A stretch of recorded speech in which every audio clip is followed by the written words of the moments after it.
Do you agree that all enterprises have effects on people and the planet? These effects can be positive and negative, intended and unintended.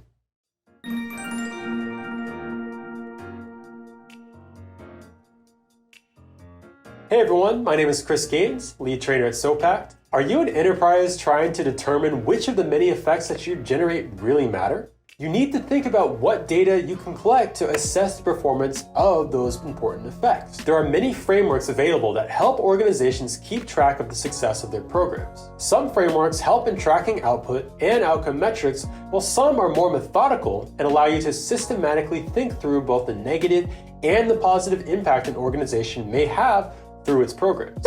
At SOPACT, we recommend using either the theory of change or the impact management project model, also known as IMP.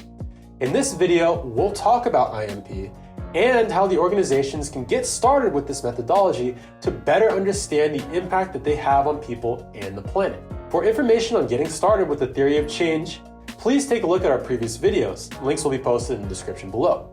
In today's video, we'll focus on the 5 dimensions of an impact management project from an enterprise's view.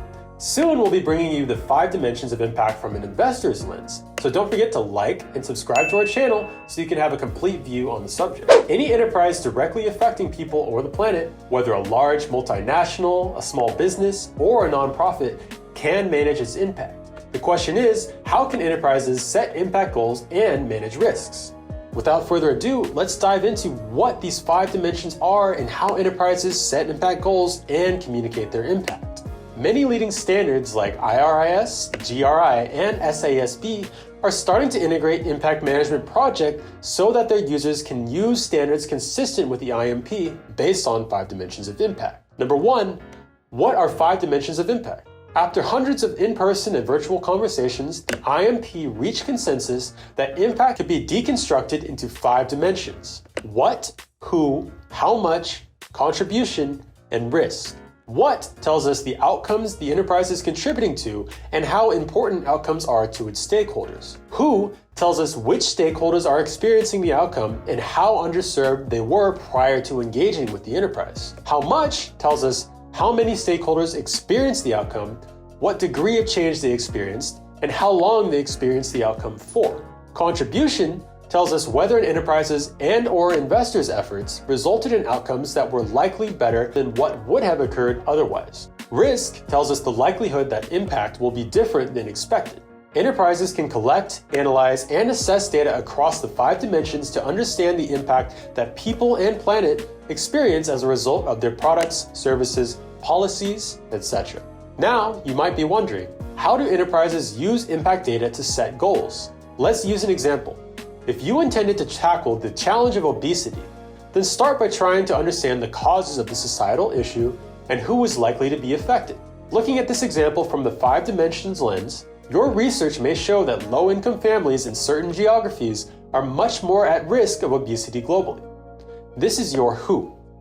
Using the who dimension, enterprises can find out how underserved their stakeholders are prior to engaging with them within their programs. The enterprise can seek what outcomes their activities are driving. For example, in this case, an enterprise can actually see if their programs or activities are actually helping people to become less obese, and thereby delivering positive physical and mental health outcomes. The how much dimension delves into whether stakeholders are experiencing the outcome on a more profound, lasting, and satisfactory level. For example, did they lose enough weight to be considered not obese? How many people reached this goal? How many people maintain this outcome over a longer period of time?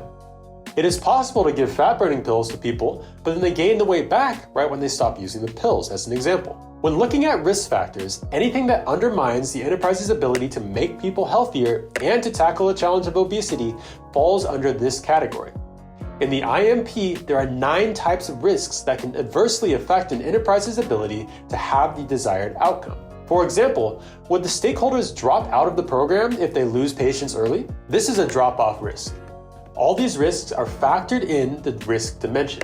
If people indeed got healthier, can we attribute the outcome solely to the enterprise, or were there any external factors that contributed to the outcome? This is considered in the contribution dimension. what would have likely occurred anyway, and not particularly because of the enterprise. Building on this analysis, you may have to choose to create an intervention with a proven track record of delivering a specific outcome, or try new strategies that have a limited evidence base. The selection of a goal will be determined by the impact risk you are willing to take and the contribution you seek to make.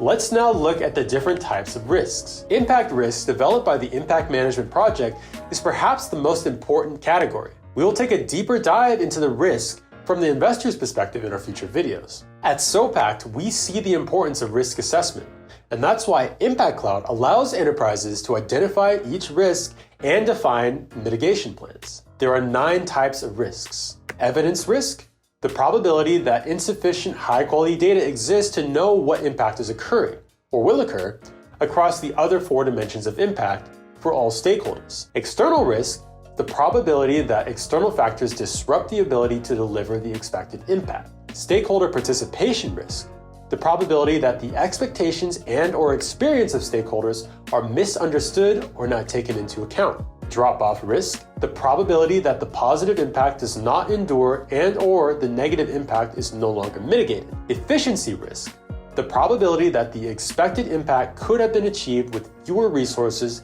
or at a lower cost. Execution risk, the probability that the activities are not delivered as planned and do not result in the desired outcomes. Alignment risk, the probability that impact is not locked into the enterprise model, making mission drift more likely. Endurance risk, the probability that the required activities are not delivered for a long enough period. Unexpected impact risk, the probability that substantial unexpected positive and negative impact is experienced by people and the planet. Number 4, how do enterprises communicate their impact? Enterprises frequently communicate their impact goals and performance to their stakeholders, whether raising investment or securing funding, speaking to their board, or engaging with their employees and the local community. Why? Because investors will want to support business models that not only set goals to try to reduce negative impact, but also seek to have a significant effect, how much, on the undeserved people who, resulting in an improvement of the situation relative to what would otherwise have happened, contribution, with any risk of impact failure. Risk. Number 5. How can impact management with IMP help you? By focusing on an outcome, such as good health, rather than a sector, such as healthcare, the dimensions also widen the array of business models that investors may find relevant. For example, education and clean energy, like solar that replaces kerosene, are both significant drivers of good health for underserved populations. This video covered what are the 5 dimensions of Impact Management Project, how 5 dimensions can be used to set the goals, what the different types of risks are, how enterprises communicate their impact, and why impact management with IMP is important. I hope this video was a good introduction to the Impact Management Project from the enterprise's perspective. If you are an enterprise convinced to manage your impact aligned with IMP, then look no further. I'm curious to hear what challenges you and your organization are currently facing when it comes to managing impact. Drop a comment down below and let's get the discussion started. And if you found this information helpful, don't forget to subscribe to our channel so you never miss an upload. Until then, this has been Chris Gaines, and I'll see you in the next one.